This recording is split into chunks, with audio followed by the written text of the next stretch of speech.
Boss Cowboy Sports, where your voice matters. Yeah, moving too bossy, we don't tread softly, but not flossy, the streets that taught me, moving too bossy, we don't tread softly, but not flossy, the streets that taught me, I'm just trying to get my nigga paid. We came from Section 8, and I knew I was at since the second grade.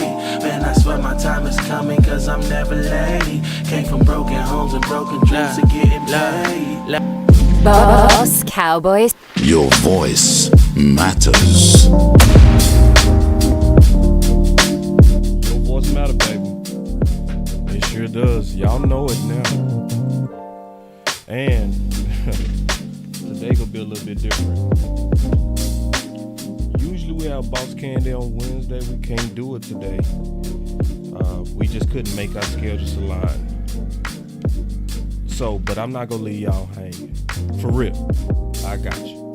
We gonna talk about this from a measured perspective, because Green Bay is quietly dangerous.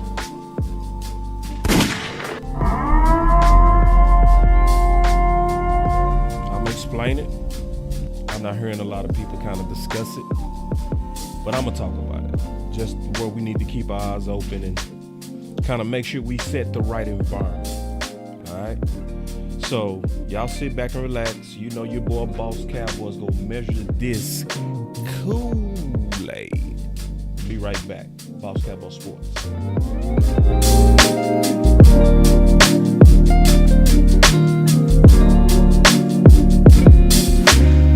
Boss Cowboy Sports, where your voice matters.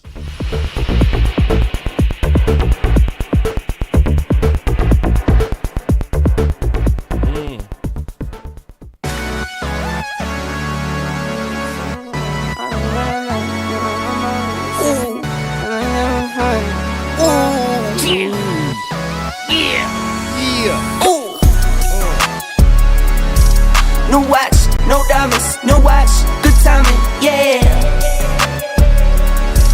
New watch, no diamonds, no watch, good timing, yeah. Need no middleman, I'm the man to man, send it in. I like what I like, me, I know my rights is sipping in. I like having fun, I do what I want, it's what it is. For my son and son, for my daughters, yeah, it's for my twin. I work through the night, I do what I like, get a check, I go for the ride. I've been down the ride for the win, still move on the hush, never run for none. I face my fears, I just drop a 9 month to month, still from year to year.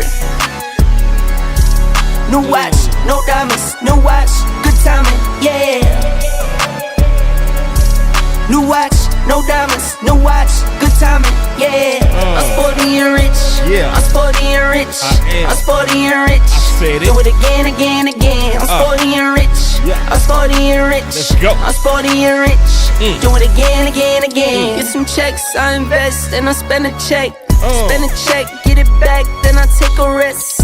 Only race is the human, I take care of my skin. I was doing this as a rookie, now I'm up to vet. Set the trend, set the pace of play. I don't trip, but if I fall, bet I make a way.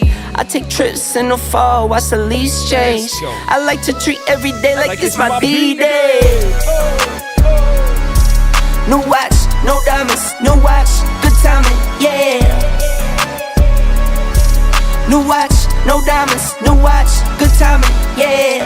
I'm sporty and rich, I'm sporty and rich, I'm sporty and rich. Do it again, again, again. I'm sporty and rich, I'm sporty and rich, I'm sporty and rich. Do it again, again, again. Welcome to Boss Cowboy Sports, where your voice matters. Do it again, again, again. All the executives in the chat, have a seat. Do it again, again, again.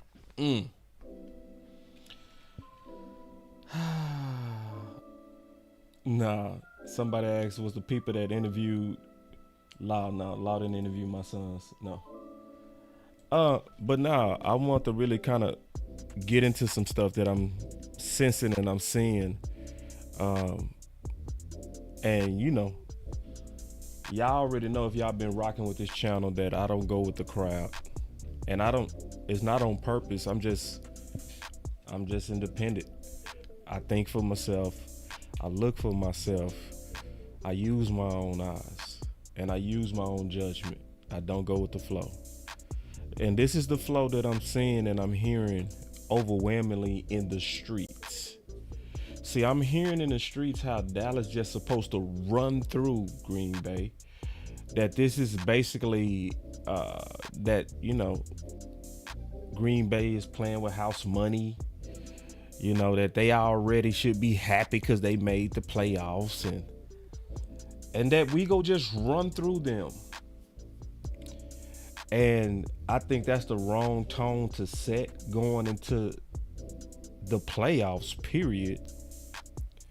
But it's also the wrong tone to set with Green Bay. It's the wrong attitude, in my opinion, to have. Because if you read my thumbnail carefully, this is the game that I'm going to consider the breaking the curse game. Yeah, and my boy Chris said it. He said, I ain't falling for it. Me neither. And that's why I'm doing this show, to set the proper tone. Like, to put us in the right state of mind. I'm sensing way too much confidence from the fans. And and the media, and I don't want that bleeding into the locker room. I don't really think it will, but I still want to do this show to be sure. Because see, this is the thing. I don't play with my words. So when I say breaking the curse, I mean that. Because let's be honest. Is there any team that represented the Dallas Cowboys being cursed more than Green Bay? Oh, hell no! It is no team that was the poster child of curses to the Dallas Cowboys like Green Bay. So just think about all the stuff that done happened in the history of us playing Green Bay. So, and we can go back,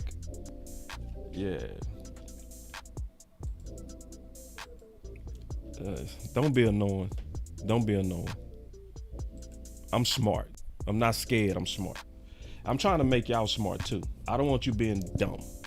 I want you smart. I don't want fans dumb. I want us very conscious and aware of what we up against. Because obviously on paper, we better. We know on paper we better. We know we got a better record. We know that. All that's true too. I agree. I don't agree with the junk science of home field being this major advantage. It's an advantage, but it's not how it's being sold.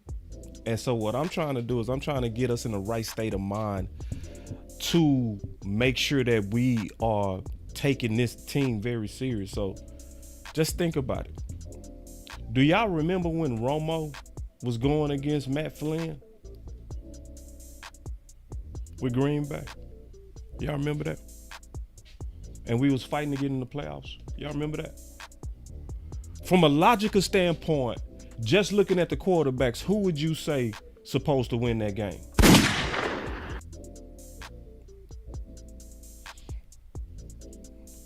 Yep. And I feel you. I feel you on the locked in. I hope so. But I'm doing this show to make show. I hope you're right, but I'm doing this show to make show. Right. So you say this ain't the Romo Cowboys. You know I'm going to talk more than just Romo. I'm going to talk more than just Romo.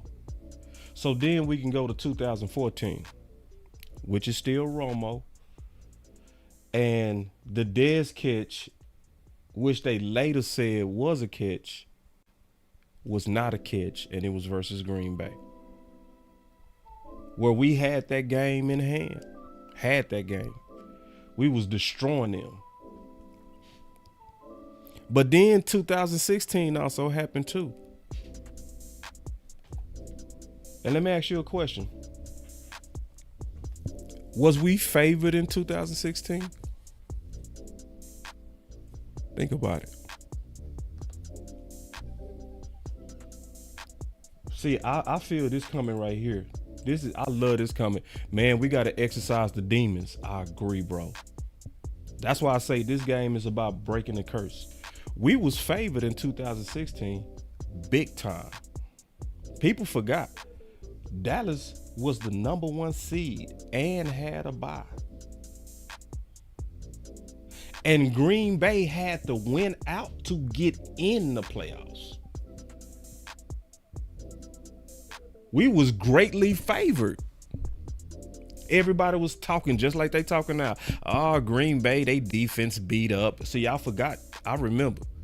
Oh, they're playing Dallas with backup corners.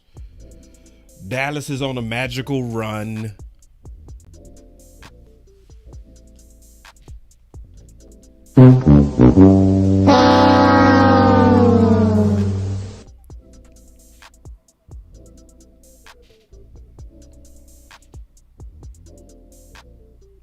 L.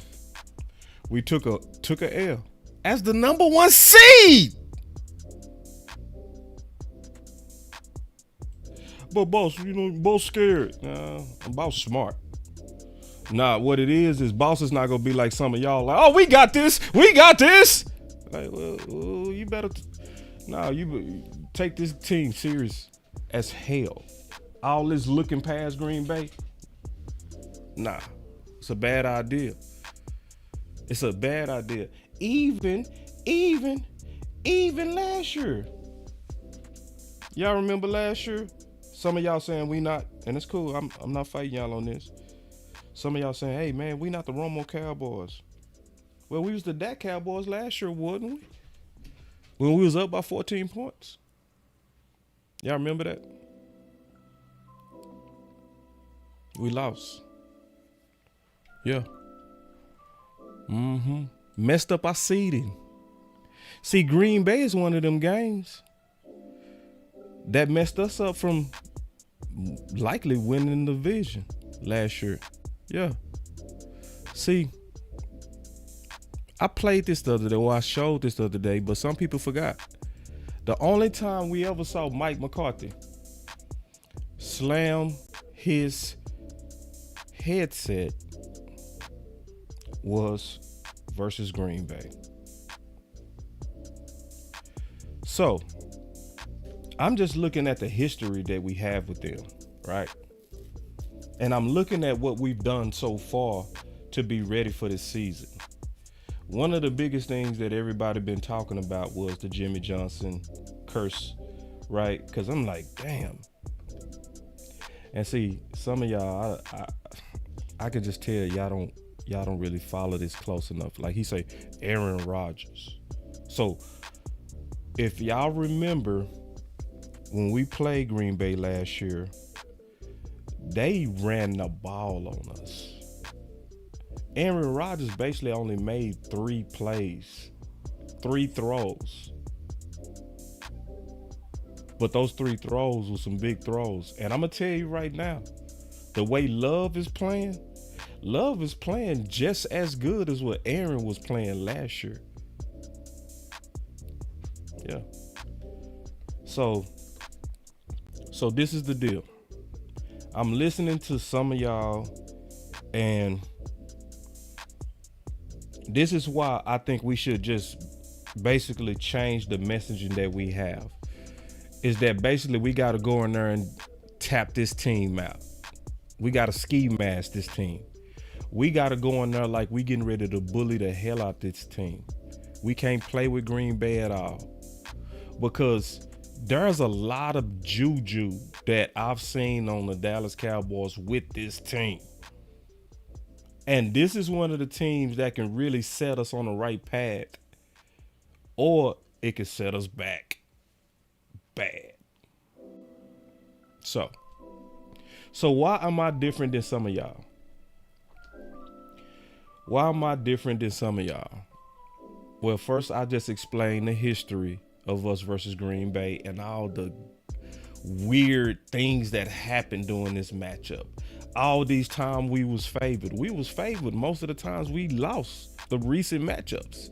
Just like now. Favored. So, I'm going to tell you one of the main reasons to where I'm probably taking this team more serious than some of y'all. One of the main reasons, because some of y'all don't know this, but I write a book every offseason. And I keep hearing about people say, man, they got young receivers. But see, this is the thing. When I write the Boss Cowboy Guide or potential candidates that could be ideal for the Dallas Cowboys, I always post my top 5 from every position group early, before the draft, because I want it out there before we draft people and before other teams draft people, so you can know exactly where I stood in history. And so when I'm looking at what I put, I don't know what your research was, but what I put in the book is the number 4 and number 5 top possession receivers in the 2022 draft. Both play for Green Bay right now.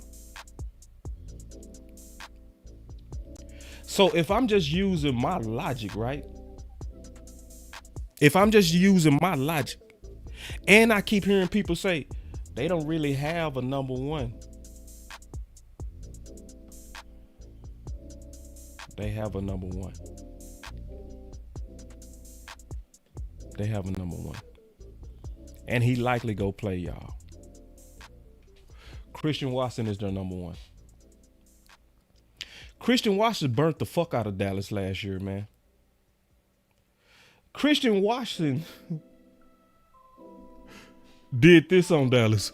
1, 2, 3. Do y'all remember that? That boy said, I burnt y'all 3 times for 6. The difference maker of that game was Christian Watson, and you're not hearing nobody talk about him. People assuming he just gone. Did anybody do any research? Because I have. Of course I did. Did anybody say, why have we not been seeing him? Did anybody look up what's going on? Because I did. All right. So let me first show the film. I'm gonna just show a little film. Just a little bit. Yeah, you say he hurt. He dealing with a hamstring. See, let's be specific. Not just that he hurt. It's a hamstring. He's been out for 5 weeks. So let me play this first. I'm gonna play this first, and then we go talk about it. We gonna be all the way honest. First of all, what was it Sunday that you weren't able to play, and then how are you feeling in comparison? Just going after the first couple of days, I wasn't able to reach the speeds and just playing fast enough to go to get the clearance from the medical staff and everything, and just obviously for my confidence sake too, I got to be able to play how I need to play or how I want to play on Sunday to go out there and do what I'm trying to do. So it just didn't get there, unfortunately, and it was not feeling the way I wanted to after practicing for 2 days. Did you kind of know by Saturday that you were going to be playing Sunday, or was it a pregame thing where you went through and Still wanted it to be a day-by-day thing after the first 2 days of practice, but I feel like when it was getting towards the game on Saturday and Sunday, they kind of knew that I wasn't, going to be able to go, or they were trying to plan other spots if they needed to bring somebody up or whatnot. So I kind of knew on Saturday that it wasn't going to be a thing. So it had nothing to do with not practicing Friday. Like that wasn't part of the plan already by Friday.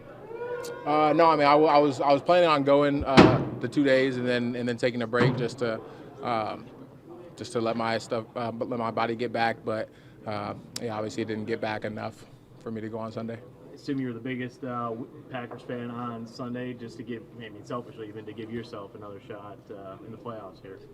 Oh yeah, no, for sure. Anytime I'm not out there, I'm supporting our guys 100%, and they got it done. So I was definitely a happy fan out there. What's the likelihood that you're going to play this Sunday then?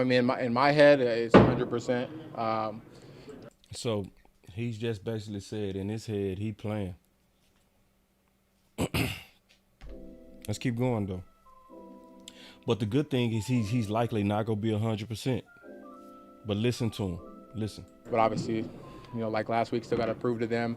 But I mean, not to say I wasn't doing everything I could before, but I'm doing everything I possibly can to be able to go on Sunday. Were you able to do everything today, or was it still kind of limited? Now keep in mind, this is right before the final game. So this was before the Chicago game. I was able to do everything today, but it was a little bit of a more of a mental day today. Obviously, this is something that's been bothering you a long time. Is there any part of you that, this is a playoff game, do or die once again? Is there any part of you that, if you're not 100%, just gotta try to, or you don't want to be detrimental long term? Good damn question. I don't know who that lady is, but clap it up. Because, see, that's the type of question that get down to the nitty gritty. I got to clap it up.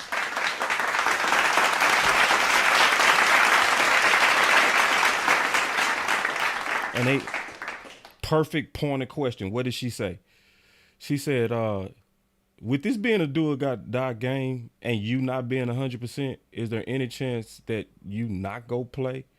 With it being potentially a long-term risk? Very good question. I mean, I don't really think I'm thinking about it that way. I mean, for me, it's more so, I got to get to the point, or I don't think I'm going to be 100% either way, to be honest. There's the truth right there. That's what we, see, because if I'm scouting them and I'm listening and I'm trying to figure out my opponent and I'm trying to know my enemy, I want to know everything about my enemy. So he started off and he said at first, yeah, man, I feel like I can be 100%. But then when she asked him a pointed question, she said, well, to be honest, I'm probably not going to be 100%. Because, see, I fought through hamstrings. Usually hamstrings kind of stay with you through the whole season. Like once you kind of start having ham issues, they don't just go away. It usually take about a good off season of rest, like a good month of pure rest for a hamstring to start coming back. But as long as you week in and week out preparing for the next opponent, it's super hard to get that hamstring right.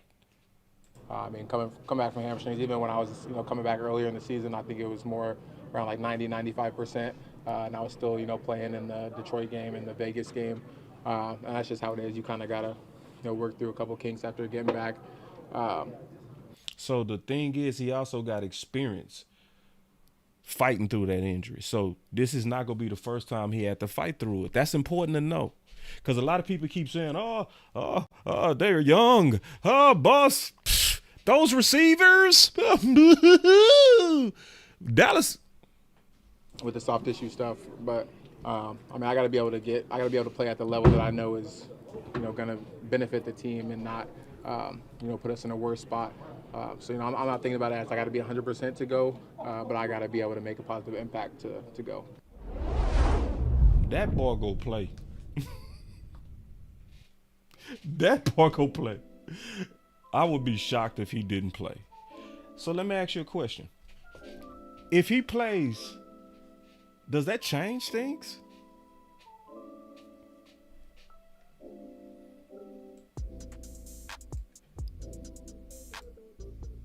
Does that change things? If he play, and especially if he around 95 or 99, does that?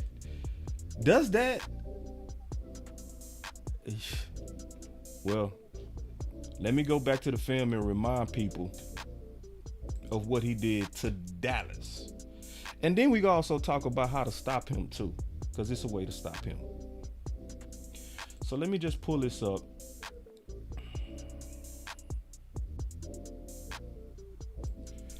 All right, here we go.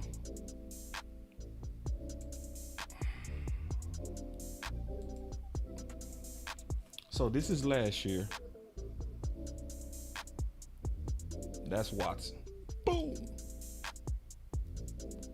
Big play.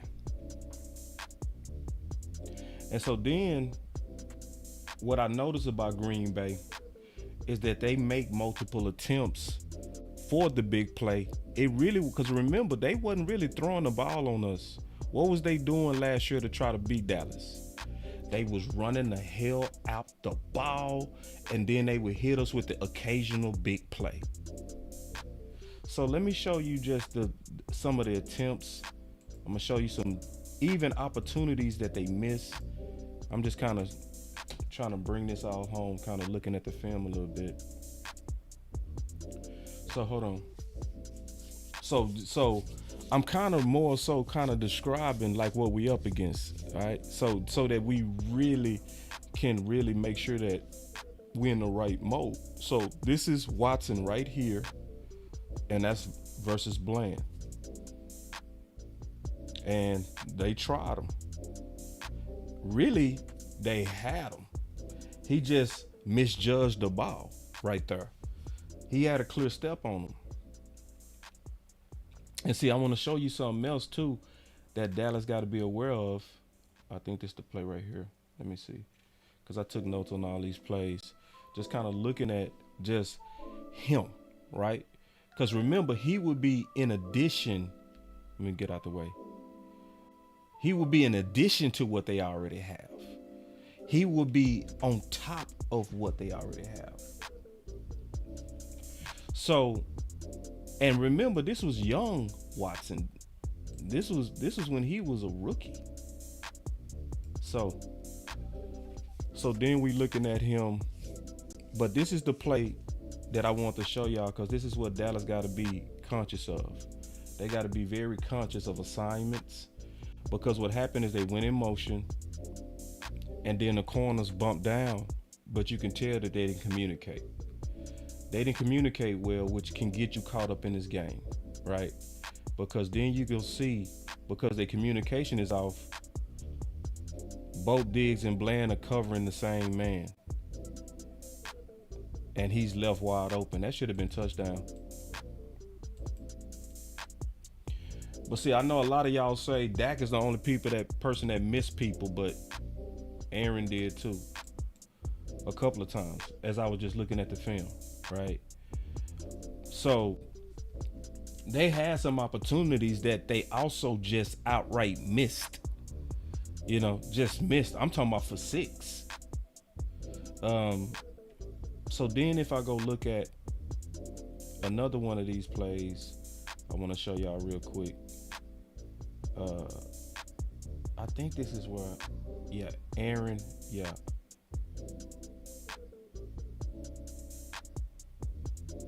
Nah, it wasn't that play. Hold on real quick. It's this play.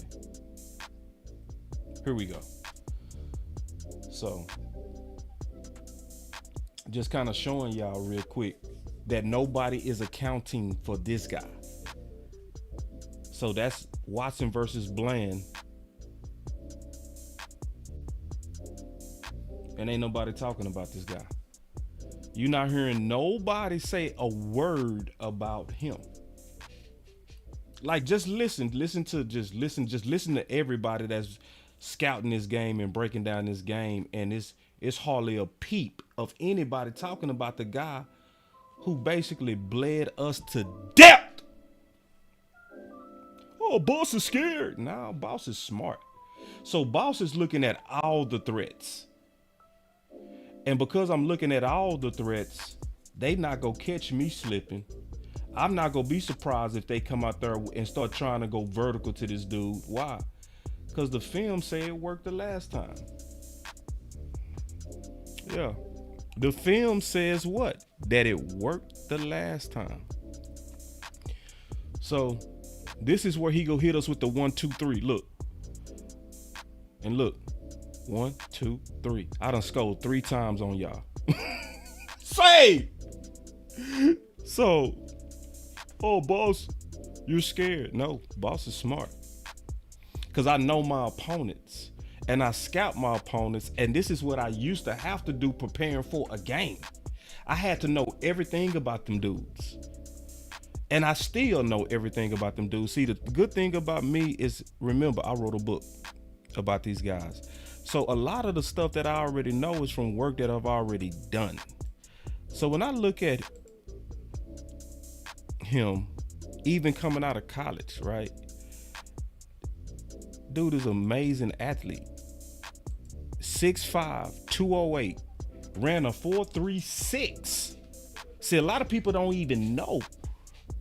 So when people say they don't have no number ones, it's like, no, they actually do have somebody that got number one skill, number one playmaking ability. Somebody that already torched us and hit us with the 1, 2, 3. That boy said.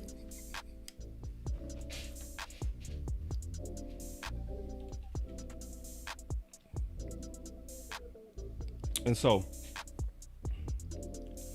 here we go.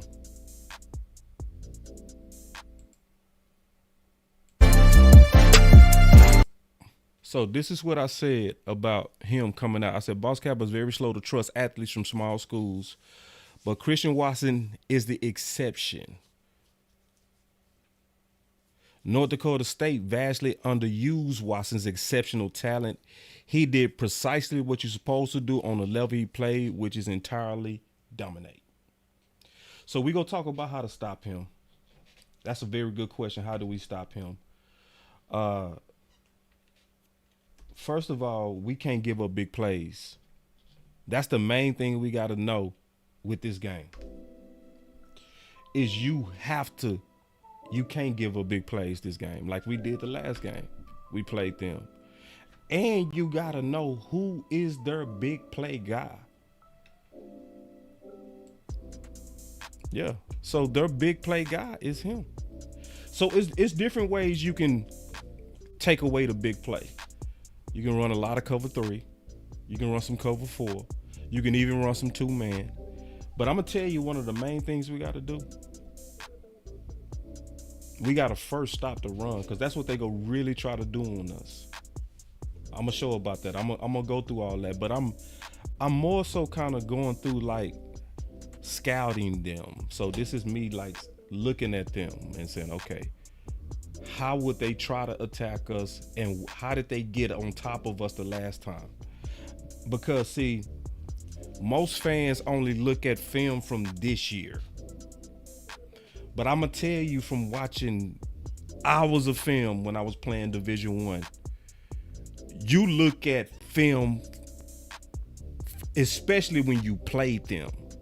So I guarantee you Dallas is looking at the previous tape as well, just like I'm doing. I expect, especially because of the way they played us last time, and based on how they're playing at the end of the year, they go try to do a lot of play action on us. They go try to run the ball heavily, and then they go try to get behind us with big plays. So you got to know who is the big play guy. We also got to know when are the big play moments, and we got to be prepared for it.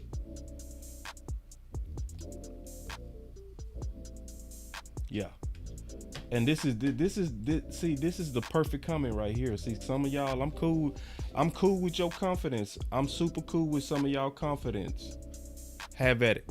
If we blow them out and you say I told you so, I'm gonna say you was right. I'm gonna say, hey, you just knew better than me. But see, I'm taking them serious, and I'm looking at them very serious. And this is the key comment of the whole chat. You gotta know your enemy.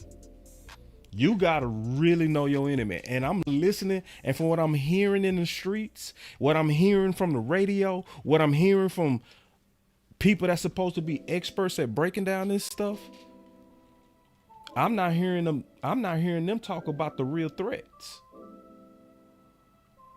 It's almost like they trying to get us to let our guard down. Think about it. What did Mike McCarthy say himself? He said, you got to watch out when you are favored with Dallas. That's what he said.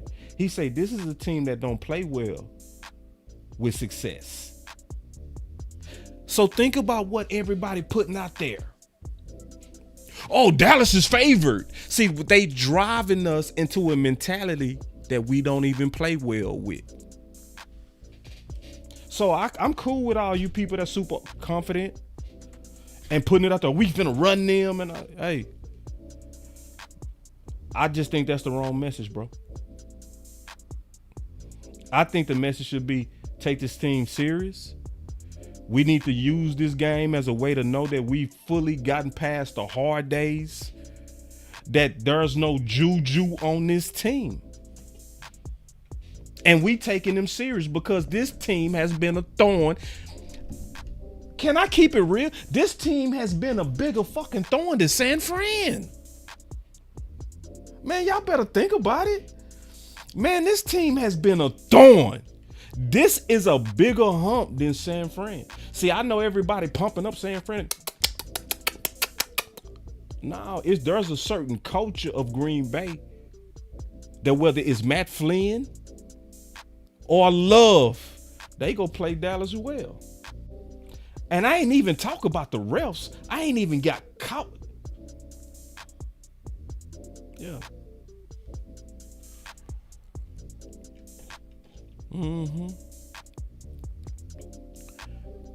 So yeah, so then why am I taking them serious? Another reason I'm taking them serious because there's guys on their team that I wrote a book about. When the same people they talking about, oh, they got these young receivers. And I look at the receivers and I say, damn, them the same people I put in my book. Bo Melton. Yeah, he young, but y'all better keep in mind, that boy made the Boss Cowboy guide. And I don't put every receiver in my guide. I don't put everybody in my guide. This was a late round sleeper that was in my guide as a guy that was an ideal fit for even the Dallas Cowboys as a route runner. So I'm looking at 4 of their key weapons I personally wrote about them.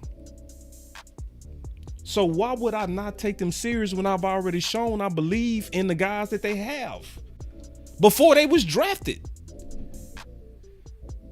Like, I would look like an all-out super hypocrite to be like, oh, man, they ain't got no ballers at receiver. They ain't got no ballers. No.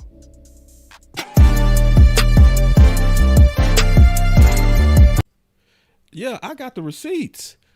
Yeah, I got the receipts. I sure do. Receipts. Yeah. I'm talking about this is work that I've already done. Yeah. So I'm looking at all these dudes that I personally believed in, personally stamped, put in my book, but then I supposed to be like, oh, they're not a threat. Now, can we blow them the hell out? Yeah. On paper, does it look like we should? Yep. But should we walk in there like we just got this in the bag? Oh, hell no. I got the receipts. Should I show more receipts? I got the receipts. Like, I wrote the book. It's a book. Yeah. Like, full write-ups on these dudes. So, and I wanted them for Dallas. Yeah. I wanted them for Dallas. I called Romeo Dobbs a more explosive Cedric Wilson. And he tracks the ball extremely well. See, I knew these dudes before they was at Green Bay. So some people, they just now starting to scout Green Bay. I've been doing my homework on every one of them dudes. I know them dudes in and out from college. I ain't just start looking at them. No, I know that team.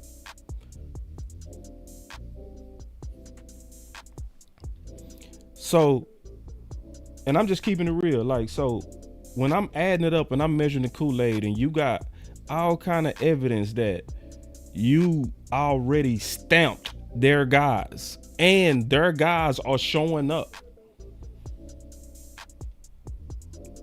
My message is don't fall asleep, Dallas, at all. Be full and wide awake. Matter of fact, I'm going to talk about what I wish the Dallas Cowboys would do. Matter of fact, I'm going to say it now. This is what I really want the Dallas Cowboys to do. Yeah, this is a very good comment right here. I love this comment.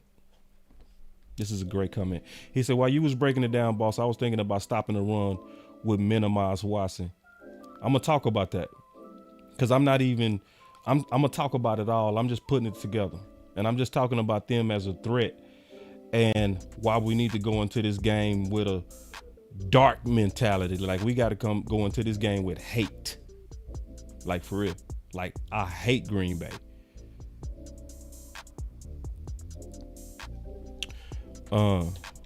So hold on real quick.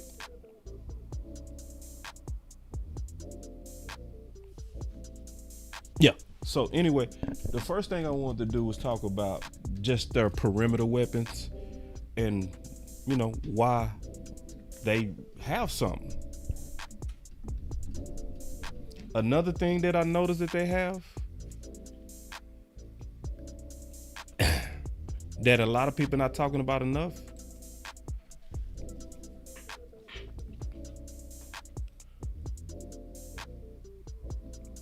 That boy Jordan Love.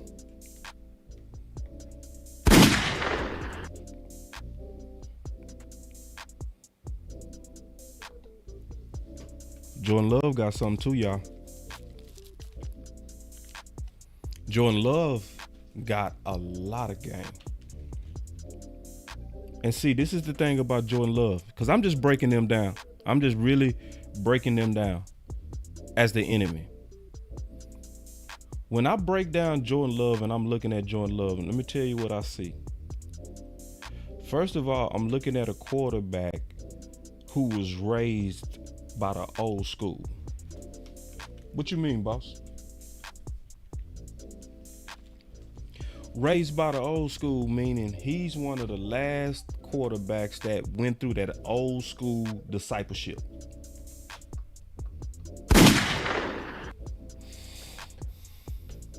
See, back in the day, it was common for players to be drafted early but sit and develop slow. It happened with Romo. It happened with Mahomes. It happened with Love. And it greatly happened with Love. And I ain't gonna lie, it worked. Cause see, like I say, I always scout these dudes coming out. Yeah, they did it with, obviously they did it with Aaron Rodgers too, right? He sat. But when I go look at some of the things I was seeing, you know, when they was saying he was coming out of Nevada, they were saying that he plays like Mahomes.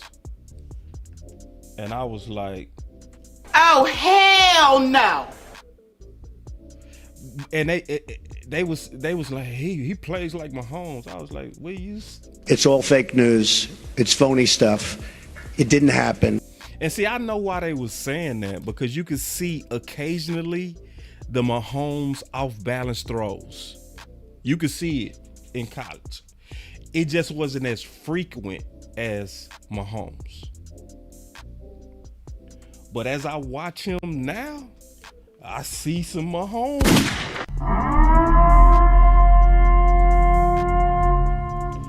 Now, am I saying he is Mahomes? Oh, hell no. But am I seeing some stuff that's Mahomes-ish? Yes. Yes. I see a lot of throws that he make that's all on and accurate. I see some throws to where he throw across field and accurate. Stuff you're not supposed to do. Let me show you the film. I'm gonna you know, I could pull a lot of these. Hold on real quick. Cause I've been looking at him. I've been like, dog, him sitting helped. Hold on, here we go. Like, watch this throw right here. Bro, this is crazy. So first he goes scramble to his right and throw to his left on the money. Say, bro. Like some things, listen, something is the talent of the quarterback. Like he didn't set his feet or nothing. Like most people taking off right there. Boy, listen. Say, and I'm gonna show you some more. I got plenty of this, you know. And listen, man. He threw that across the field and across his body. My boy say we ain't the Bears. That's not the point. It's not about we're not the Bears. It's about looking at what he's doing and why we need to be aware and not falling for the overconfidence that's being preached in the streets. Because that's talent right there, y'all. That's talent. I'm gonna show you another throw that he did. And I got plenty. I can show you doing stuff against Kansas City, Minnesota. Obviously, it's not just the Bears. This boy been balling at quarterback. See, boys gotta keep in mind he doing this without a number one. Yeah, so he throwing the way he throwing, and he ain't even got his best guy. He ain't even got his most electric guy. So what could happen if you add Watson to what they already have? Let me show you a couple of more throws. Cause I'm gonna break down the good and the bad. That this ain't about jumping on his balls. You gotta scout the good and the bad. And I'm looking at both. I'm looking at both good and bad, right? So this is another one of these throws. Check this out. Let me see. Oh yeah. Where you can see the back foot accuracy. Watch him throw this off his back foot. Just, yeah. Accurate. Hey. And see, Dak been doing this all year. And people don't talk about how Dak been throwing off balance all year. Like most quarterbacks got to set their feet for this. Now, he rolling back, just all on, boom. Thread them boys. Now, the issues with him is judgment and young quarterback judgment. You can see as you scout him that he does some things that's kind of goofy at times. Like this throw right here, that's goofy. Especially because they was ahead. Like, why are you trying to fit that in there? And you can see occasionally he overtrusts his arm. So what does that say from an opportunity for Dallas? Dallas should have some opportunities this game. Because you can see the youth in his game on occasion. Where he is just honestly, he don't protect the football enough. And that's where Dak has better judgment. And so let me show you another play where you can see his lack of judgment. And thank y'all for being patient. This ain't the prettiest film session, but I'm getting it done. But see, this is another place you can see his judgment and lack of judgment where they're ahead, right? And he's going to do the right thing here. He's going to kind of take what the defense give him. Oh, no, this ain't the play. It's the play that's coming up. Y'all forgive me. Y'all just be patient with me. Yeah, here it comes. So this is where you can see the lack of judgment and where the Dallas Cowboys defense should have some opportunities, right? Where they're up, he does the right thing. He trying to move the ball with his chain. I mean, he trying to obviously run with the football.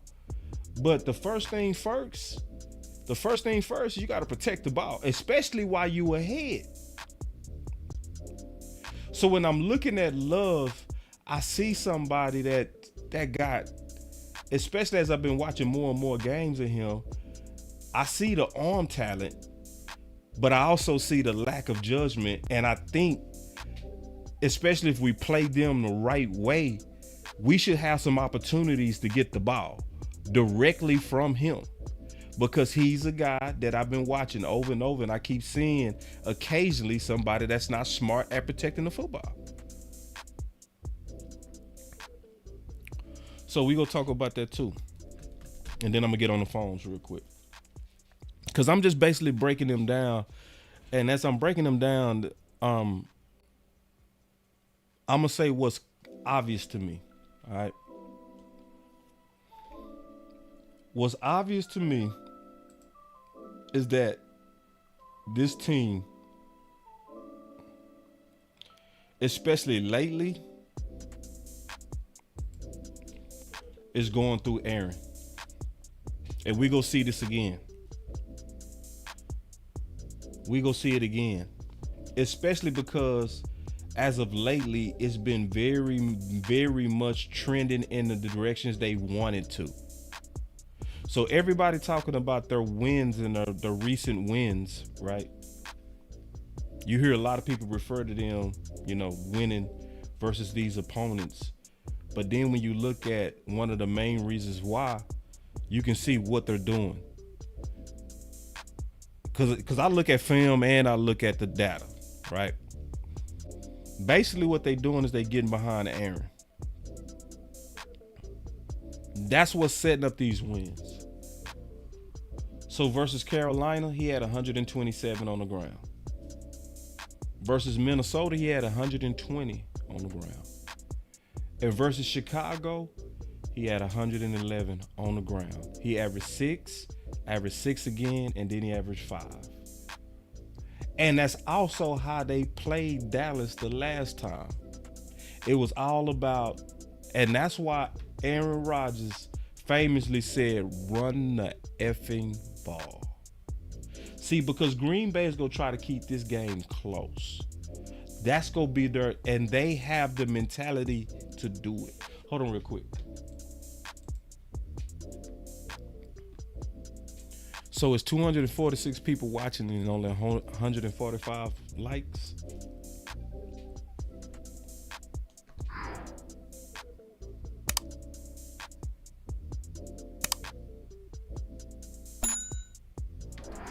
Let's hit the like button, y'all.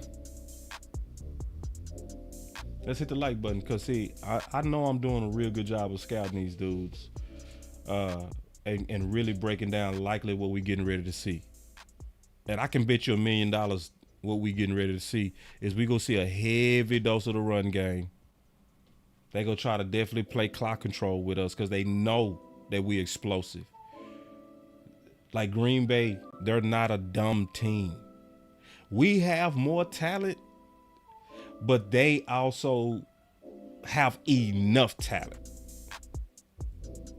And we got to take them very serious. So this is what I really bet they go do. They go get behind that run game, and they go try to get behind us with the occasional big play. With likely Watson and Jordan Love, especially because they saw it work the last time. Oh, that's going to be their game plan. And that's how they've been winning lately.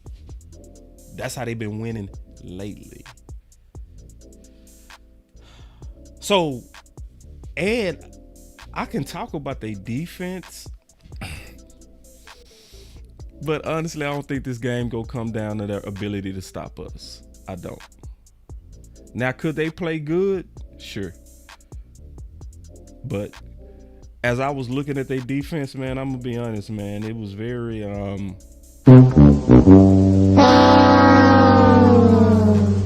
now if anybody is very confident, our offense should be licking their chops. Hold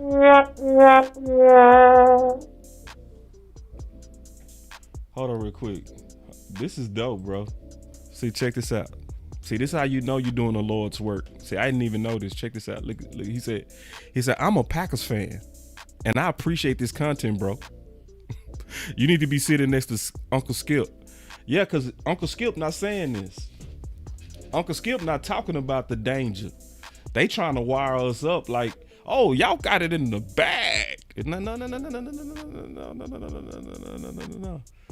No. Matter of fact, we need to throw the whole kitchen sink at these dudes. Green Bay ain't nothing to play with. Nothing to play with. And like, I really don't get how we just so just overconfident. Like, I believe in confidence, but damn, It's like, bro, the messages that's being, we're gonna beat Green Bay. It's like, whoa, this the playoffs. Hold on, if it was any given Sunday during the season, it ain't even given Sunday. Like, now I want my boys loose and ready to fight and destroy these dudes. Not, we just better than these dudes. That's the wrong mentality. That's the wrong Don't walk into this game like, we just better than them. No, that ain't the way to walk into this game. Walk into this game like we gonna have to kill y'all. That's how you gotta walk into this game. Matter of fact, we're getting ready to kill y'all. So one of the main things that I told y'all that I've been waiting to see, that we're seeing, why I do believe that we are ready, but we got to continue the mentality that I've been wanting to see. Because I told y'all I was going to show y'all what I've been waiting for. Hold on, let me set it up. I got to set it up. I got to set up the punchline. But I mean this, bro. I don't play with this. I be dead serious. Hold on real quick. Let me pull up something real quick. I thought I already had it pulled up. I didn't. Y'all give me 1 second. Y'all be patient. Yeah, D.A. Lee. Yeah. Perfect. See, we got some smart football fans up in here, bro. We got some smart football fans up in here. Y'all listen to my boy D.A. Lee. But see, I've been very consistent, right, about some things I've been concerned about. And one of the things I was concerned about was the effort of our defense and the tone setting coming from our leaders, right? Especially, and I'm being all the way honest, Michael Parsons. I was very concerned. I'm going to be frank. I was very concerned with the friendliness I was seeing. He had all the athletic traits, but what I didn't see was the nasty in him enough. And that was about 4 weeks ago. I finally did a video about it. Like, goddamn, you know? Like, nah, bro, we need you to set the tone. And see, in a game like this, it's going to be about setting the tone, playing fast, clean, and setting the tone. Because I can show you a clip of him being friendly and helping up D. Smith. It greatly bothered the hell out of me, because that's easily and understandably and obviously the wrong tone. Where you helping up the enemy. See, friendliness rubs off. But see, gangster also rubs off. So I remember I told y'all I was going to show y'all where I'm seeing where Micah is starting to embrace the dark side. And I referenced this play. So right here, you go see Micah draw him off sides right here, right? And watch what he do. Woofing at them boys. See, that's what I want to see. I want to see you. I know y'all like, oh, that's little, boss. No, that's big. Yeah, where you going and you talking that shit in his face.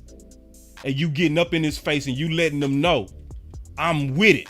It is not even just that I drew you off sides. I got something to say.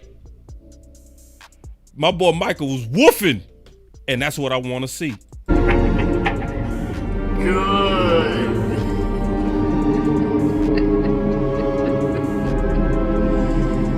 Your heat has made you powerful. Now, fulfill your destiny and take your father's place at my side. Good. That boy said good. And that's and that's honestly how I feel. When I saw him do that, I was just like the emperor. Good. I swear to God, I said it live. I said, that's what I want to see. Because see, that sets the tone for everybody.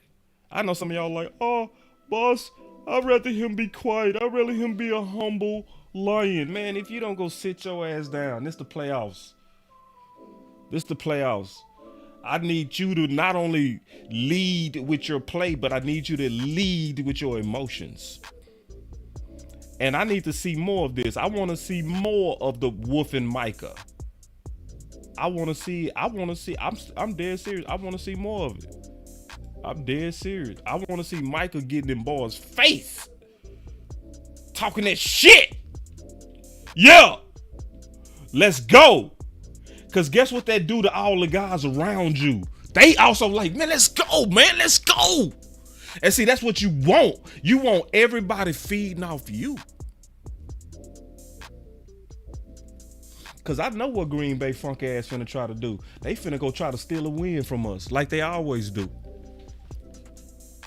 They go try to steal a win like they've done a lot. They stole that win from Romo. They stole it. Well, we gave it to them. But they stole it. I'm going to say it. They stole it. They stole that win with the Dez catch. They stole it in 2016. Stole it. You don't think they like stealing from Dallas, y'all, man? They like stealing.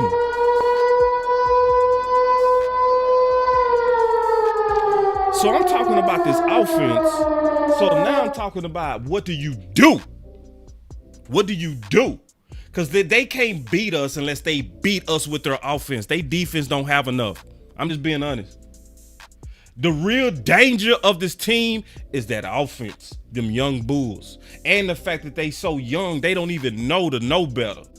They already basically been given, y'all already had a good year. That's what people giving them. They taking all the pressure off them. Y'all better peep game. They taking all the pressure off them. Oh man, even if y'all lose, it was a good season. Love, celebrate. What they doing? They trying to have them come in there loose, comfortable, playing free. Man, I see what they trying to do. They trying to set us up. And we falling for it because we the ones, oh yeah, man, we finna run them. No, bro, they trying, no. And I see y'all saying redemption. Yeah, we got to break the curse on these boys. Yeah, the curse is not officially broken until we get past them. Because they have been the people that have enforced the fucking curse.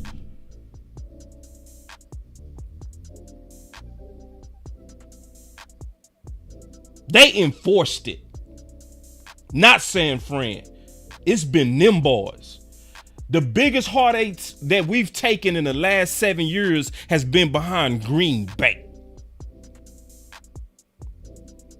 And now we got a chance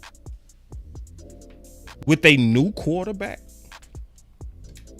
to finally move on off them versus them moving on off us. It's our time. So the thing I would say, man, first of all, we got a super sellout to stop the run. See, and this is sad but true, man. This is sad but true. Let me hit this super chat button because this is sad but true. This is sad right here.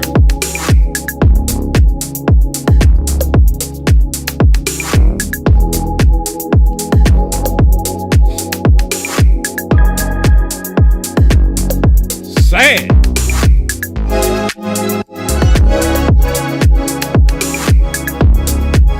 Look at that super chat.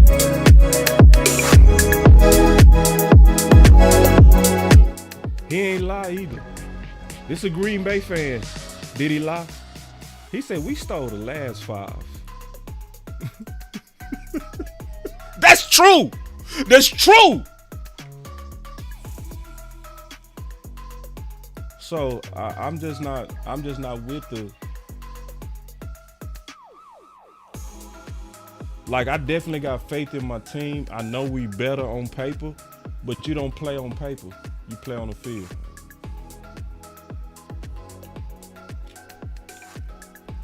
You play on the field.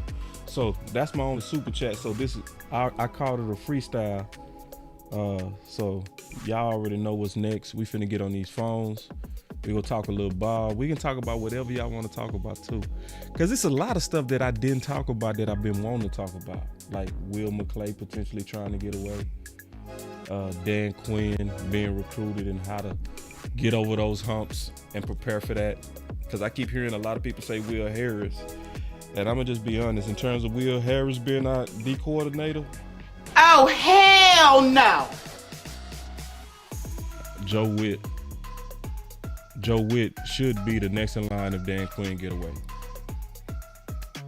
And mostly because I already know from playing corner, a lot of times your cornerback coaches usually does not get the full view of the scheme of a defense like the safety coach does. So the person that's also been trained and groomed to be a D coordinator is Joe Witt. Remember, I want y'all to remember that Dan Quinn been trying to get Joe Witt for 2 years. And also remember that when Dan Quinn in one of the preseason games couldn't coach, guess who was the D coordinator? Joe Witt. So the person who actually already called the defense before, know our defense, know the mind of Quinn, and was directly recruited by Quinn, it was Joe Witt. So I'm just giving y'all bonus content on that. I was gonna do a whole video on that, but hey, I just gave it to you. All right, and I see y'all coming in the building, man. I see my boy B Bird in the building. Let's wait till a couple of more people get up in here,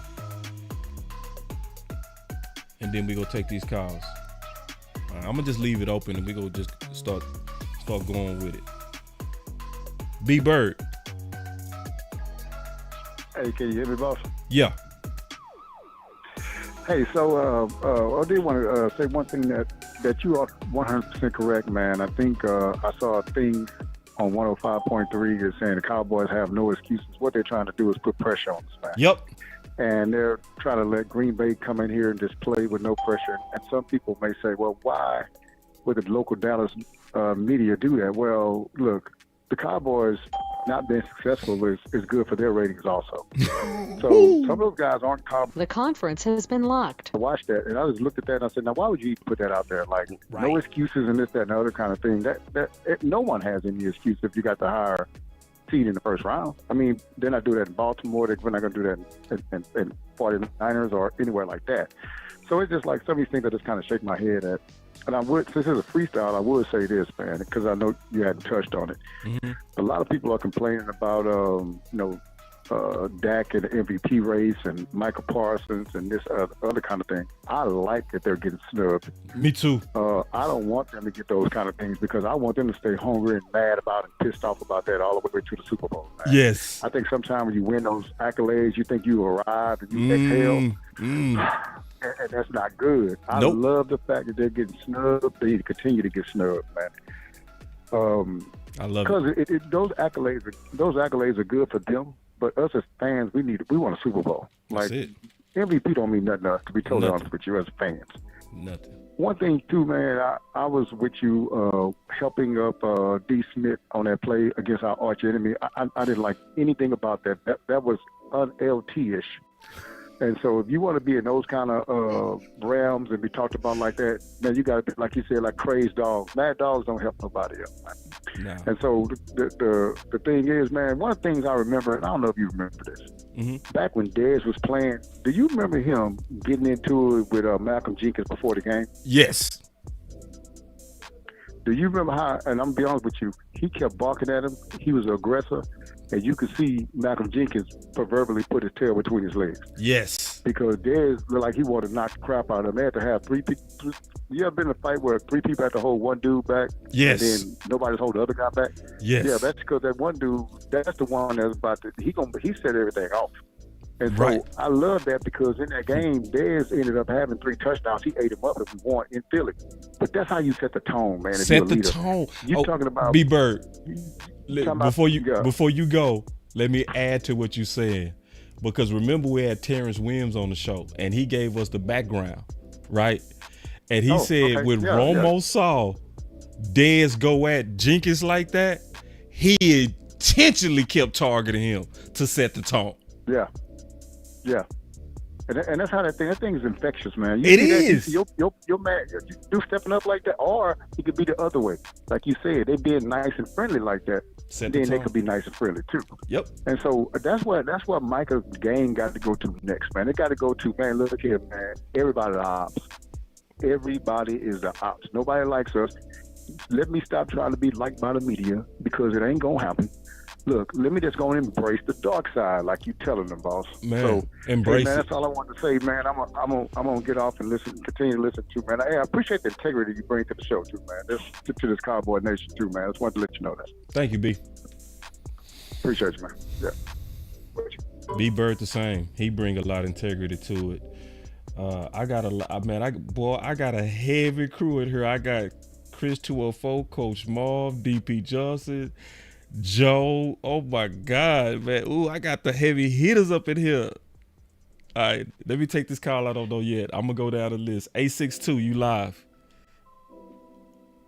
Hey, boss, this is Mr. Golly. I'm from Jersey, and I enjoy watching you, listen to you, and OC and your crew. But I just want to say three things. I'm going to let everybody else go. All right. I don't think they're going to take Green Bay lightly. Matter of fact, they're not going to take anybody lightly. One of the main things, now Michael Parsons now realize how he's trying to support all these other guys, and you see he didn't get picked. He should take that personally. Also, that the MVP, we see the numbers, we see the statistics, we knew what was happening. And also, he did not wear that hat when they win the NFC East. People have to understand.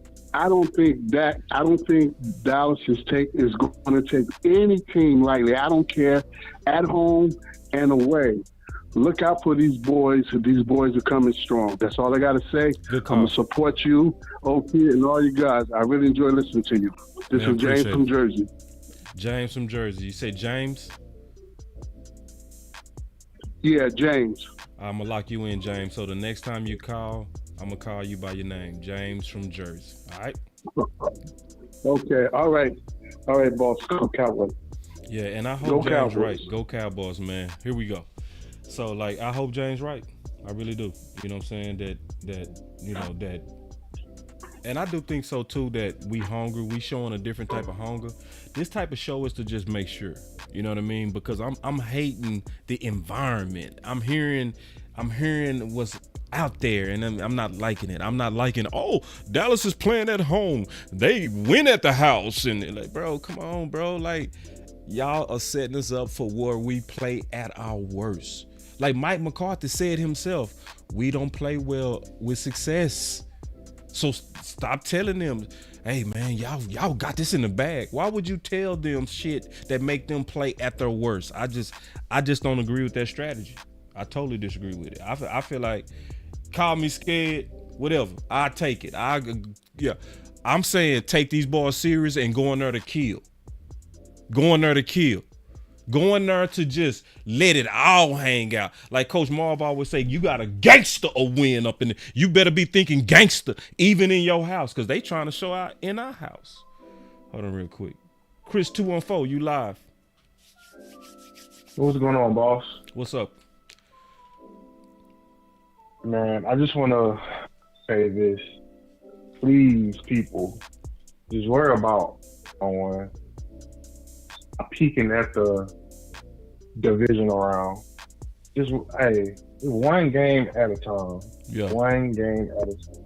Right. I don't even want that type of energy out there in the air for you.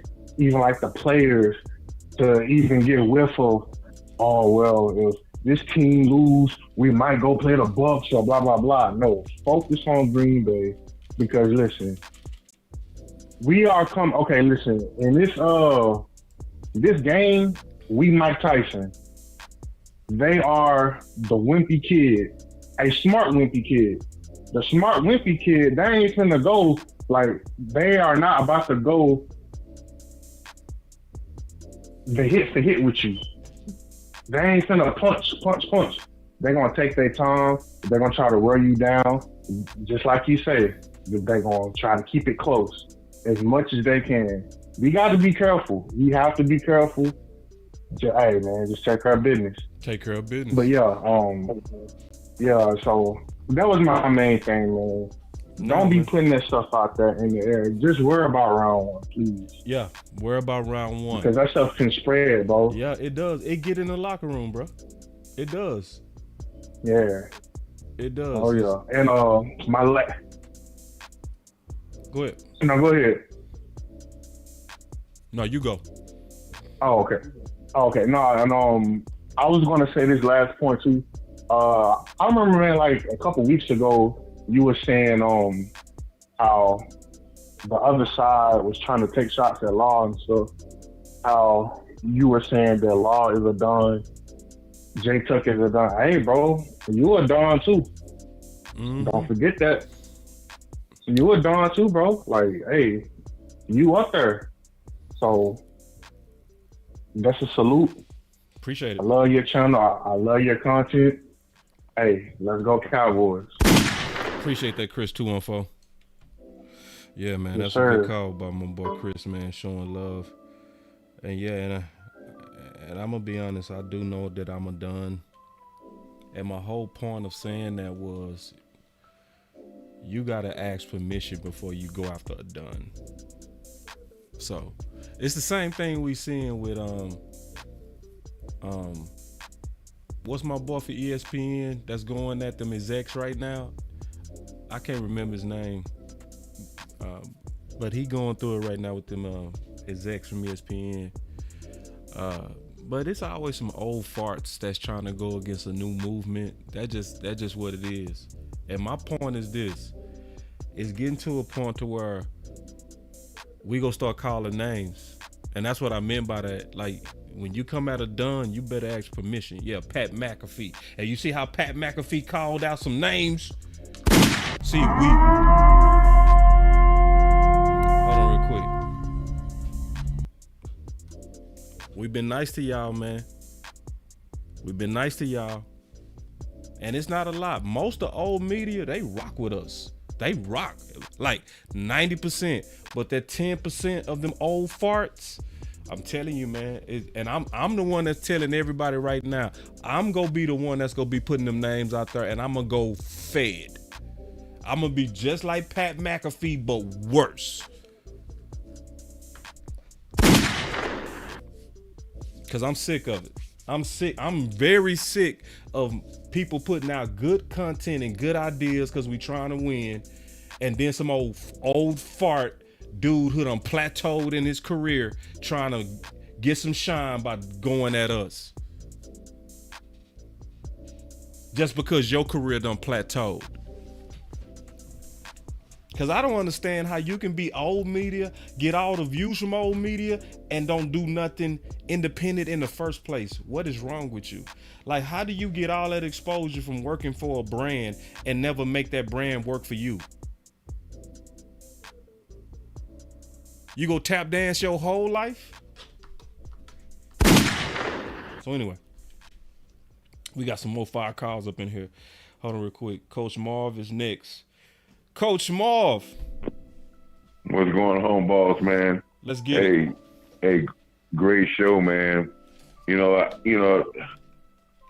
just ask your fans, man, your listeners, to understand, man, for the last maybe 10 to 15 years, distractions has been our main problem for being focused.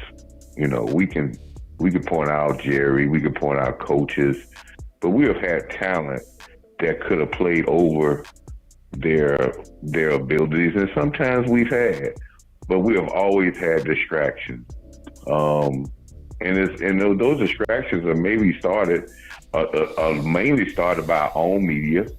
They're started by people who can make up stories. I've heard of someone that said that they would just make up a story about the Cowboys, and the Cowboy fans would go to defend it, and it'll be a blazing fire, and the story really is not real. They'll make something up. Just throw something out there, because our fan base is so big and it's so eager and it's so thirsty at this particular time to try to to get to that ultimate goal.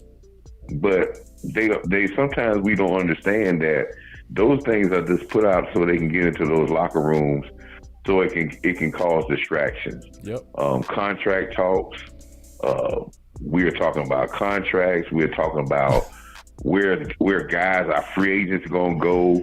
What free agents we got on the team? Where they're gonna play at next? Coach. Let me pause you to give some stake on what you're saying. Like, think about what's going on right now, Coach. They are literally saying Jerry's supposed to just guarantee right now that Mike McCarthy is going to be the coach for next year. Setup. That's a setup. It's a setup. And then they trying to make it seem like Jerry is the one that left the door open. He's supposed to. You don't tell nobody you are secured as you going into the playoffs. No, it was already understood. NFC Championship or everybody job at risk. That was understood last year. Now that we getting ready to go into the playoffs, they just trying to force him to guarantee because they know he can't. And so now they done spend it. Now they done spend it into. Now it's, is Jerry gonna get rid of Mike McCarthy? It's like, are y'all not asking no other coaches, are they gonna lose their job over losing in the first round? But Dallas, to your point, and it is coming from us. It is coming from our media. Yeah, they the one who keeps stoking it. And this is the craziest part. Y'all could be talking about some of the real cool headlines, like Mike McCarthy revenge against Green Bay, right? Or you could be talking about the revenge that Hill could be trying to get on Kansas City, facing in with Miami. Or you could be talking about Detroit and Matt Stafford with the Rams. It's so many really cool headline stories you could be focused on, but what do they reach for? Dallas and the ickiness. That's right. And about, we know CD Lamb, and they talk about CD Lamb contract. But I bet everybody on this live don't know Ayuk for San Fran is at the end of his contract. He's all pro receiver. And nobody talks about is the San Francisco 49ers going to pay Ayuk. I guarantee you, them people don't even ask that question about what the contract talks with Ayuk going to be at the end of the offseason. No one talks about that because of the fact their focus, right, is getting to where we need to go. And you're right, boss, about the sometimes you have to shut off the outside world when you're trying to focus on something, a big task like this. Yep. This task right here is going to be probably, I tell the Cowboys team this, getting to the Super Bowl, and you can hear everybody who documented, all the players, you can hear all the interviews, all the former Super Bowl players from every team, and all of them say, winning a Super Bowl as a team, regardless how good your team is one of the hardest things you can do in your life as a group, because there's so many working parts and there's so many minds that got to be focused on one task and sacrifice for one task. That's why it's so hard, and that's why when players get there, it's not guaranteed that they're going to get there every year. Right. So you've come this far, the second season has started, and yes, we are in a good spot. But again, I've said this 3-4 weeks ago, it's about paying the fee. Focus, effort, and execution. And if they can do that, and as Cowboy fans, all those things that we're worried about, MVP and all those things, I tell you what, if the Cowboys get to the Super Bowl and win the Super Bowl this year, they can have less seasons next year and they'll get MVPs. They'll get all pros. They'll get everything that they would, all the stuff. They can have a lesser season going forward from this point on and still get all the awards. So, Coach. But now it's about getting that team award first. Let's talk about something that we talked about on the phone. That Am just put in the chat. Am just said our team need to go black. I totally agree. And see, let me explain, They let need me to go explain black. that real quick about going black, right? And me and Coach, I know we finna dig into this. So every off season, I do something called go black, right? Where when it's draft season, it's a lot of people, what they do is they start trying to learn what's out there by listening to others, right? I don't do it like that. What I do is I go to my own place, I call it going black, and I don't listen to anybody. I shut everybody out. All my favorite YouTubers and content creators that's good at draft, I don't listen to them. I don't listen to ESPN. I don't listen to nobody. I only do my own homework, and I discipline myself to shut all media sources down. That way, when I come and I have my list, I know my list is pure and without influence. But I have to discipline myself to shut it down. So that's what we're talking about in terms of going black. I think the Dallas Cowboy players, all of them, coaches, everybody should go completely black. Get off Twitter, get off Facebook. Discipline yourself to say, forget the noise, because they are trying to get in y'all head. Y'all should go black because you don't want to be influenced. Just like I work every off season not to be influenced by the judgment of other people as they're doing their homework. Yeah, and you have to think about it. Teams have been doing that. I mean, this and Boss, you probably when you was in college. I was in college. Why do sometimes coaches take at homecoming? They take their teams off campus to stay the night before the game. Right. They're not just doing that for the coach. They're not even doing it for the players. They're doing that for the coaches as well, because you have to get your mind focused on your task, and you can't be around the distractions of what's going on. And we have to understand what we're talking about going black is we're on the biggest media market in the NFL. We have way more distractions than they have in Green Bay. Yep. Green Bay can win a Super Bowl, and they don't have as many distractions we have. Right. Kansas City done won two out of the last 4 Super Bowls, and they don't have as many distractions. People not even.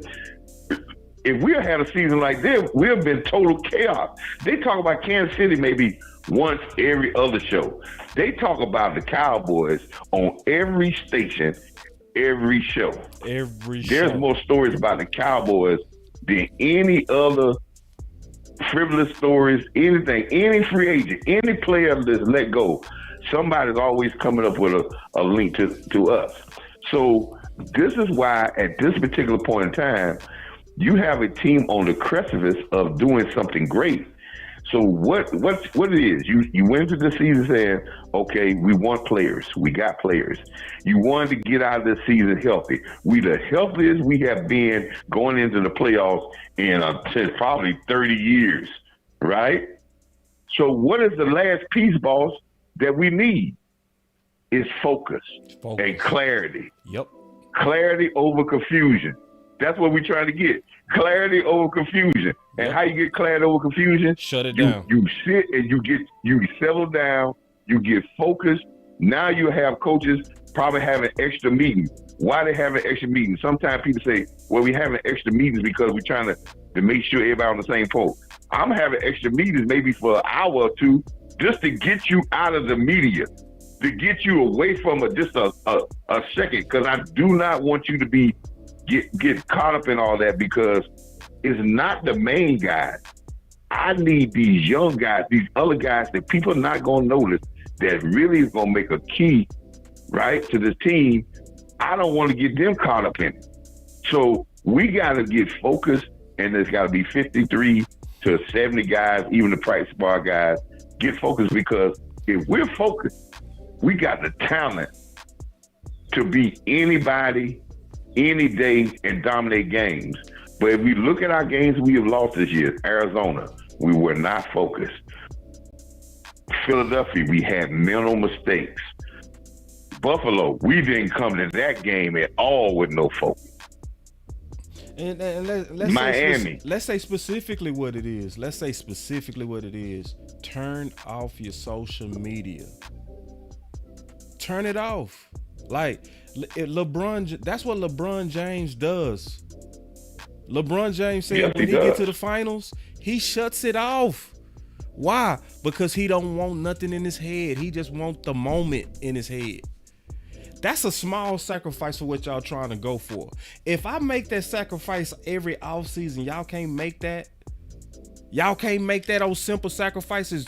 Deactivate your Twitter until you get till you win it. Like, you got to be on social media that damn bad. Like, no, like, this is a time to get off because they trying to get in y'all head. Yes. Yeah, everybody, either they trying to make you too confident or they trying to disrespect you. Either one of them two can make you, to what Coach said, not focused on the task at hand. That's why specifically we want y'all to go black. I don't want to see, because I always see my boy Curse on, I see Jordan Lewis, Michael Paul, I always see them on Twitter. Now turn that shit off, man. Like, now lock into you and your guys only. I say this right quick, boss. I know you got other callers. Yeah. I just caution these players this here. You could be all on Twitter, and I'm not saying we try to take your brand, but you could be full force on there and responding to everybody and giving your opinion on this and that. But if you as a team don't accomplish your goal and go out there play with not focus, if you lose, people will make you get off Twitter because you couldn't stand it. Mm-hmm. They'll make you get off because you wouldn't be able to fight the wrath of all the criticism that's coming to you. So as my father used to tell me, the same thing to make you laugh or make you cry, and the same people who push you, that's pumping your balloon up, is got the pen to pop it. Yep, that's what they doing. So just get focused, Cowboys. Pay the fee. Focus, effort, and execution. You do that every week, every play. I'll have no problem about this team. And you're right, boss, earlier what you said. Green Bay, to me, presents a very big challenge because they're young and they have a lot of ways. I think if we can corral them and do what we do, that sets us up for the next playoff game. And it gives us confidence to handle a vast variety of weapons with speed. And that's an offense that we'll be seeing later on, and that will set us up for success going forward. So we just got to be on point. Appreciate you, brother, man. Keep on pushing, man. Let's get it, Coach. That was Coach Marv, man. Y'all already know he gonna bring that. My boy DP Johnson, man. DP, what's up with it, bro? What up, boss? Thanks for being patient, man. Bro. Man, you good, but you got me going after Coach Marv. You know, that's always pressure, man. Man, I put the best last, bro. That's always pressure, but guess what? You can Boss, I've been walking around all day with a pair of black shoes. I got a long sleeve black shirt. What? And a black hoodie on the chair waiting to walk outside. What? Because I'm a little agitated, and it's got me feeling real petty. Ooh. Know what I mean? I'm tired of all the disrespect. I'm seeing all over social media, seeing all over the internet, seeing all on TV. We need to get a few things straight. Because guess what? Some of the disrespect I'm seeing is coming from Cowboys Nation, and I'm got to call y'all out on it. All right? Yes, our right tackle need help sometimes. That's a 300-pound man that came back 5 months early on the ACL, and he ain't missed a snap yet. So I better not hear no more self-inflicted wounds towards Terrence Steele from Cowboys Nation. Put some respect on that man's name. He earned that. See, I'm following you now, man. I had to put on my mask. But don't talk bad about Terrence Steele no more. You know what it is. You know what it is. Hey, you got me with my mask, bro. You got me with my black mask right now, bro. I'm in the same mode. Right. I'm in the same mode as you now. Now check this out. Number 2, one of my favorites. Everybody been dogging him all year. How the hell You top 5 as a pass protector, top 10 as a rusher, and we allow people to talk about you all year like you in an off season. Can y'all please step back and appreciate what we have in young Cody Pollard? It ain't like they run the ball to his strengths. But he give you 1,000 yards. Top 5 rated pass protection. He catch the third down passes we need him to make. But we dog him out and act like he ain't doing his job. Tony earned his money, man. Get off of him. Facts. Yeah. I mean, yeah, he getting killed right now. Now let's check this out. Yeah. We gonna set the record all the way straight to Boss. Let's go. You know me, I talk to you all the time. I'm one of the biggest Rain Dakota Prescott fans in the world, bro. I've been rocking with the boy since he was at Mississippi State. You hear me? Mm-hmm. We gonna set the record straight, Boss. What's the Cowboys' record for touchdown passes? 37. Who did it? Dak. It wasn't this year though, huh? Nah. Yeah, he did it. He had 300 more passing yards than he got this year, didn't he? Oh, yeah. So why the hell we letting everybody go around talking about this the best season he's ever had? He ain't never played like this before. People be saying some goofy shit. Wait, hold on, boss. Let's be honest with it. If we keep him at a beam, this is probably his third best year. Yeah, because the year he ain't never caught back up to, it took the league a month to catch his stats while he was at the crib resting. So right. You right. So why in the hell we allowing people to pretend like this came out of nowhere? This is the third time he done lit the league up like this, and y'all sit around and let people talk about that like he's a fluke. No, what's a fluke? Was last year when we allowed y'all to talk bad about a man throwing interception who just came off of having hand surgery. Come on, man. We're going to get the hypocrisy out of here. How the hell this man going to put Josh Allen above Dak on his valley and put that shit on national television? I know, man. That dude put... Oh! Another one. Come on, bro. Josh Allen got 20 turnovers. Dak got less than 10. But that turnovers was why you couldn't trust him last year. But you got Josh number 2 on your ballot. Come on, bro. The hypocrisy got to go. The disrespect is crazy. It's cool. Fire. It's cool, Cowboys Nation. We knew they wasn't gonna show us no love. That got booed at the Walter Payton Man of the Year Award winner, and they did not use the crowd. NFL control everything about marketing and branding and how they present themselves. But you allowed the nation to see that get booed winning the Man of the Year Award. How dare we think he's gonna get MVP? I don't give a damn about it. I really don't. And I hope the whole Cowboys get together and they sit up and they think about it too. Like, wow, what my guy gotta do? Yeah. You know what? I bet if we go ahead and just smash everything, y'all ain't gonna have nothing else to say but sign the check. That's what we need to be on. Circle the wagons, cancel Christmas. It's time to go put the women and children in bed and find some fucking dinner. Cowboys Nation, stand up. I'm out. DP. And he hung up. That's how he do. That was a dope call, man. That was a dope call, man. Joe, you the last one, bro. Hey, what's up, boss? What's going on, man? So I want to piggyback off with the Les Carter said. The main reason why I think they're putting PFF is putting Josh Allen over Dak. It has to be said. I have to say it because my voice matters. The reason they're putting Josh Allen over Dak for our pro, he's the media darling because Josh Allen's white and Dak Prescott is black. That's what I think. I think it's some truth to that. To some of them, yeah. I think it's some that's really. That's why he's the media darling. You can't sit here and tell me he has more turnovers than Dak, and he's still our pro. Yeah, It has to have something to do with race. It has to. That and because he was a starter's helmet. Yeah, I mean, to act like race is gone out this country is just, come on, man. We all got more common sense than that, you know. I know Especially, it's a touchy subject. man, I please. know it's a touchy It ain't subject, but touchy to somebody else. It ain't touchy to me. It's no, man, speak. Ain't nobody holding you back. Keep talking.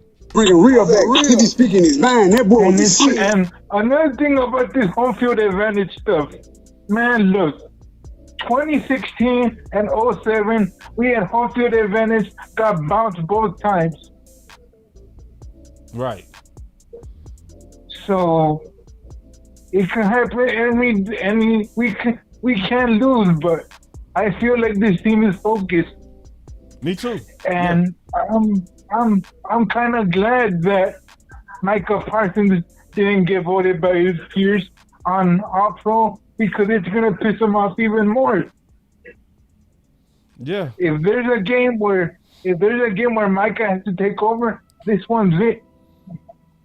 This is it. This is it. If it's any, say it again. Yeah. If it's anyone that Michael Parsons need to take over, this is it. I love the challenge. I love what you just said. If it's yes, Yoga fire, Yoga flames. Yoga fire. And one more point, I have to eat some crow on CD Lamb because I knew he was gonna be a good wide receiver.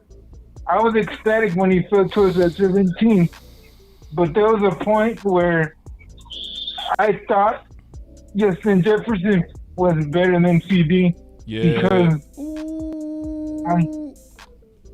but I didn't realize at the time how bad Kellen Moore was holding players back. And I said, man, maybe the scouts got it wrong. Maybe CD was overhyped, and Justin Jefferson was the guy. But I guess I was wrong because how are you gonna ball out so coldly to the point where you have to be drug tested? Ooh, hey, let me join in with you too, bro. Let me join in with you too on my crow. Cause see, I put it in my Boss Cowboy God that Justin Jefferson was better than CeeDee Lamb. Okay? So before they was ever even on anybody's team, I had Justin Jefferson better than CeeDee Lamb. For most of their careers, we was right. You know what I'm saying?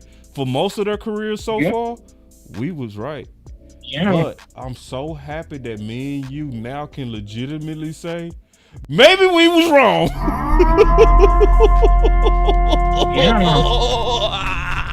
Because that is great news. Because listen, if CeeDee Lamb is better than Justin Jefferson, it took a little while for him to get there. But if he is now, which it's not even hard to imagine that being the case, bruh. Oh my God. This is the CeeDee Lamb from OU. This is better. This CeeDee Lamb, I don't even think we've seen. But I see what you're saying though, because that boy, yeah. No, I'm not tripping. I'm dead serious. I'm about to say I'm tripping. I'm not tripping. Yeah, I've said it for the longest. I said Justin Jefferson was better than CeeDee Lamb. It was one of those things I was able to brag on because a lot of people wasn't saying that. That wasn't popular to say when they was coming out of college. That was you was in the minority if you said that. So I took pride in going against the crowd and being right for a while, but I'd rather be wrong. Because to be wrong is to say that CeeDee Lamb is balling over Justin Jefferson. This year, you can make the case. You can make the case that CeeDee Lamb had a better year than Justin Jefferson, any one of Justin Jefferson's years. See, because this is the thing about Justin Jefferson. Whenever he took off and he got him 1,600 yards, they was targeting him a lot and giving him the main targets. It was a while where CeeDee Lamb had to basically beg for his targets up until maybe week 6. You see what I'm saying? So what if he would have got his targets from the beginning of the season? You could easily say that CD Lamb this year was better than Justin Jefferson in any year that Justin Jefferson had, which is saying a lot. We might have to put into consideration too that the fact that CD's going off and Justin Jefferson is injured. Yeah, that's why I said any year that Justin Jefferson had. You know what I mean? Not just this year. Yeah. This Lamb year is better than any year Justin Jefferson ever had, which is crazy to say. That's crazy to even say. And what a coincidence that he goes off the year Kellen Moore leaves. So, I mean, so we kind of knew that was gonna happen though. But hey, man, good yeah, call, boss, Joe. I'm gonna let you take some more calls, man. No, Great you the call. last call, man. I appreciate it, man. You brought it, man. I appreciate it, man. That was Joe. Joe, man, I appreciate Thank you, you, man. man. All right. God bless. Joe goes hard, man. Yes, he does. All right. Yeah. So yeah, man. See, I know a lot of people got offended when Joe said, "Oh, it's because he's black." Yeah. With some people, it is about color. See, don't try to gaslight me like that's not out there in powerful places. Don't even try me with that. Because are we saying that everybody racist? No. Are we saying a majority of people racist? I actually believe a majority of people are not racist. But at the same time, it's way too many people that still are very, very much so racist. And see, this is the thing. This is how this new racism work. You know how the new racism work? I'm going to tell you how this new racism be getting in. It don't get in through the ugly way where it used to be about people using that hard N-word, right? Or disrespecting people of color. They not doing it that way no more. You know how racism seep in now? Bias. It's through bias. It's when you favor people because of color. See, that right there still gets you racist results. It's true. So, and I heard a dude on the radio say it like it was cool, like, hey, I when I see a white guy, I do hope that white guy does well over the other guys. It's like, yeah, see, you said that like it ain't no bullshit that come with that. See, because we hear it from your commentary, my guy. We hear that every time you talking about one of us, you talk about us with disdain. You talk about us with that it's okay. It's because it's bias, and your bias is creating the racist results. Because you're biased towards your people. And let me tell you something. Bias also happens between blacks too. We do that. We do that. You're goofy if you're biased. I'm gonna just tell you that right now. You are a goofy ass person. Yeah, you're very goofy. Like when we was getting Luka for the Mavericks. When we was getting Luka for the Mavericks, you can go check my receipts. I always said Luka was a dog. I always talked about Luka like the dude. I didn't care what color he was. I was looking at how he played. I was looking at the young bull over there. But guess what? I had some black dudes that was around me that was like, man, no, Luka's not going to be shit. I said, hold on, bro. What? Are we looking at the same film? What? But because he was white, they couldn't see it. Their bias blinded them. But because when I'm looking at athletes, I'm not looking at color. That's why some people was like, why they not playing Rico over Hunter? I said, shit, go look at Hunter conversion rate. Hunter conversion rate is better than Rico. I don't care what color he is. And I'm not going to be rooting for Rico just because he black. No, it's about who the best guy is. And I'm not going to let a bias to color blind me from the best guy like some of y'all do. So, yeah, I'm okay with Joe saying, yeah, if some racism got something to do with some of this hate that's happening towards Dak. And if you try to act like it's not, then you trying to treat me like I'm dumb, and I'm not going to ever let you do that to me. Period. Because we know that stuff is still out here. So we gotta be honest about it, call it out, and change. It's that simple. Stop bias wherever it comes from. If you bias because he white, stop doing that. If you being biased because they black, stop doing that.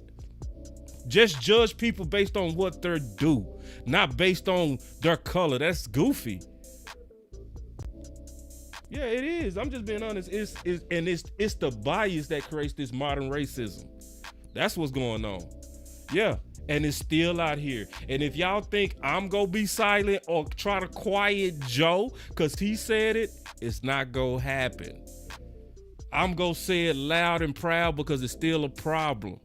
And you don't fix problems by being quiet about it. You call out problems to fix it. You never say, damn, my tire's gonna fix itself if I just shut up talking about it. No, you gotta get your ass out. You gotta jack that car up. You gotta take them lug nuts off. You gotta pull that tire off. You gotta put the new tire on. You gotta do work.